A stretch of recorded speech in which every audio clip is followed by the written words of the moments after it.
Modasa bus stop ખાતે વિશ્વ તમાકુ દિવસ નિમિત્તે ગાયત્રી પરિવાર દ્વારા વ્યસન મુક્તિ અભિયાન કરાયું હતું। દર 31 મે પર વિશ્વ તમાકુ નિર્દેશ દિવસની ઉજવણી કરવામાં આવે છે। તમાકુના સેવન પર જાગૃતતા લાવવા મોડાસા ગાયત્રી ચેતના કેન્દ્ર દ્વારા તમાકુથી બચવા બસ સ્ટોપ પર જનજાગૃતિ કાર્યક્રમ સાથે નિઃશુલ્ક પુસ્તિકાઓનું વિતરણ કરી લોકોને જાગૃત કર્યા હતા।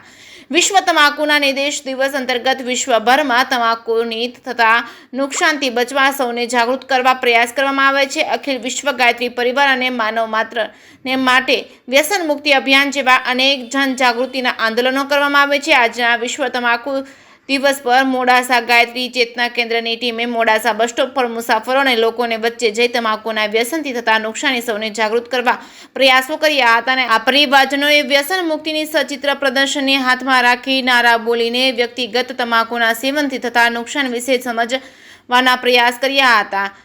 જીવનમાં તમાકુના સેવન દૂર રહી અને વ્યસન મુક્ત રહેવા સંકલ્પ કર્યો હતો। JKS ગુજરાતી સાથે મયુર પોકાર, માલપુર।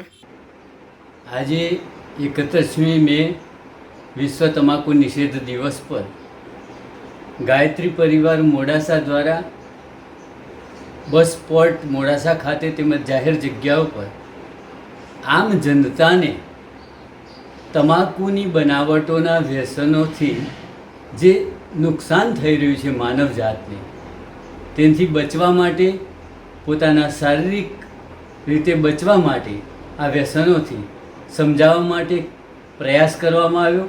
એના માટેની વિગતવાર સચિત્ર પુસ્તિકાઓ વિનામૂલ્યે વિતરણ કરવામાં આવી અને ખાસ કરીને યુવાધનને આ વ્યસનોના સડાથી બચાવવા માટે સમજાવવામાં આવ્યું।